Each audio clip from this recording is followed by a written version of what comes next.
One of the things that still get me about Breath of the Wild are the many different ways to solve each puzzle. Every player will have a completely different experience depending on which way they choose to tackle each puzzle, and that is something that makes this game so fun to come back and replay, because even if you solved every puzzle, you can try something completely different and find a new solution for that puzzle. And so in this video, I'm gonna do something a bit different. I mean, if you couldn't tell by the title, yes, we're going to be taking on the Divine Beast Vah Medoh, my absolute favorite Divine Beast, without getting the map. As you can see, Rivali is telling us to head straight for the map, because that is what the game intended for you to use to take on this Divine Beast. As by getting the map, you'll be able to control the Divine Beast in a particular way, which will allow you to solve every single puzzle, thus being able to get all 5 terminals. But screw that, we're not going to bother doing that. We're just going to go straight in and complete this Divine Beast without the map. Now the map would pretty much allow us to tilt Vah Medoh to the left or to the right, giving Link tons of air when he glides, allowing him to access all the points he needs to get the terminals within this Divine Beast. But believe it or not, this Divine Beast is just as easy without utilizing the map whatsoever. I'm not even going to bother downloading the map onto my Sheikah Slate because I don't need it, and I'll show you guys what I mean. So the first terminal obviously doesn't need the map or tilting the Divine Beast Vah Medoh whatsoever, because just by hitting the switch we'll get a bunch of air that will allow us to glide our way to the first terminal. The rest, however, would want to utilize the tilting mechanic the map would have given you with Vah Medoh, but I'm going to show you guys how to take it on without even doing that. So, obviously by hitting that switch, which has put a draft within that room, we were able to get the first terminal. But by keeping that switch open, having the windows completely open for that wing of this giant Divine Beast, we can now make our way to the top and pretty much glide our way through the window, it being the window on the other side of the room, and utilize that draft to head inside to where we can get ourselves the second terminal. It's kind of crazy because I feel like this is honestly a faster method to take on this Divine Beast, not even utilizing the game's main mechanic to solve things, because to me this seems much easier. I didn't have to like bomb the you know, giant rock that was blocking the way and then pick up the metal ball with my magnesis. Now I'm gonna have to pick up the metal ball because I need to get out of this side of the room, so we're gonna pretty much need to do this. But this is where the tilting mechanic would have came in handy and we would have had to solve it completely differently. But as you can see, I'm pretty much doing things way different. I don't know if the game designers actually intended for people to solve it like this, but in my opinion this is way more efficient. And yeah, I just find it hilarious how easy this Divine Beast is without a crucial mechanic within this game.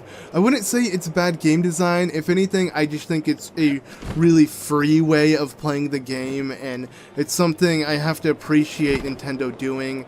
Because instead of having to solve things in an exact particular way, you can do things your way, and in my opinion that makes the game so much more fun.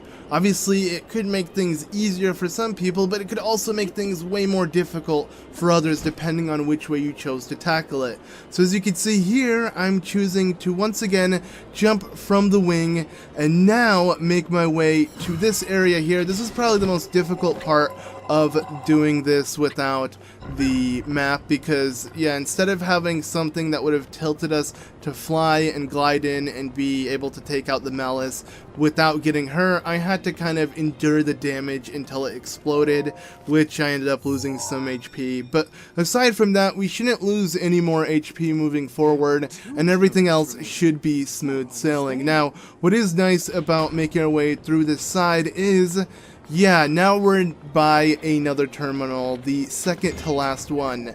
And this one, once again, it seems like you want to tilt the Divine Beast, but with your stasis and just overall utilizing other Sheikah runes, you can find a completely different way. So here, we're just going to pretty much send this giant piston-like thing to hit the switch this way because, yeah, normally how people would have solved it is by tilting the Divine Beast, having it just, you know, slide its way to the switch, that way opening up the gate for this terminal.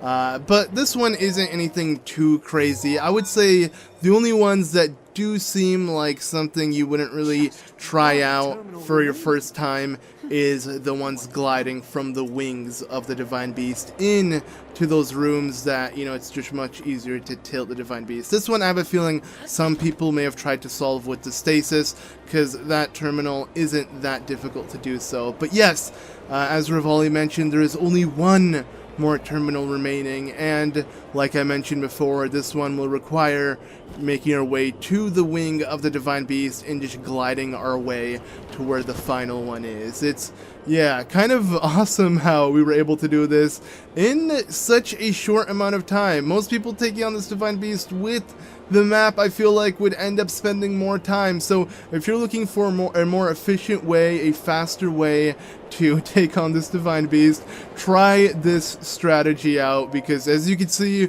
we are done with this Divine Beast. You know, from start to finish, no cuts, just taking it on immediately, and yeah, there we go. Last terminal has been obtained, and now we can make our way to the boss. But as you can see, he's saying there should be a new glowing point on the map. And we can't flap to it, because if we check the map, yeah, we don't even have the map. Normally if you hit select when you download the map, you'd see the Divine Beast itself. But as you can see, we see our normal map. And yeah, what you do want to do though when you make your way to this room, and this is why I saved this terminal for last, is you want to teleport back to the Divine Beast itself, because yeah, we're stuck here. Without being able to tilt this Divine Beast, we can't actually glide our way back, so the easiest way back is with teleportation. But with that said and done, we might as well complete this Divine Beast fully by taking on the boss. Because yes, like you saw, and as I've said, there is no requirement for the map, and once we do complete this Divine Beast, we won't even be able to re-enter it, so it really doesn't matter if we don't download the map whatsoever. We're just going to go in and complete it. And as you can see, there is no reason for you to have the map. The game won't even deny you interacting with the main control unit if you don't have the map downloaded. Just by activating the terminals was enough to activate the control unit, but sadly we can't take control of the Divine Beast yet, because we must take on the Phantom Ganon that has haunted this Divine Beast, the reason of Revali's demise 100 years ago. Yes, this creature is what killed Revali, and now we must kill it, so that way we can claim back this Divine Beast and utilize it on Hyrule's side. Because that was the plan 100 years ago, but instead Ganon beat us to it, somehow getting all of the Sheikah tech on his side, which is hilarious with how the prophecy was meant to work. We were supposed to utilize it against Ganon, but Ganon utilized it against us. So let's avenge Revali as he requests from us, even though he's being cocky about it. Can't believe he's gonna say it. Dude, you're dead. Why would this surprise you? I'm the one alive. I'm the one who's gonna kill Windblight Ganon for you. He's honestly the easiest boss of all of the Blight Ganons, and overall this Divine Beast is the easiest of them all. But in my opinion, this is the best champion ability you'd get. So this is the one you kind of want to aim for first, because Revali's Gale is hands down the best champion ability. So even though Revali is cocky, I gotta give him that.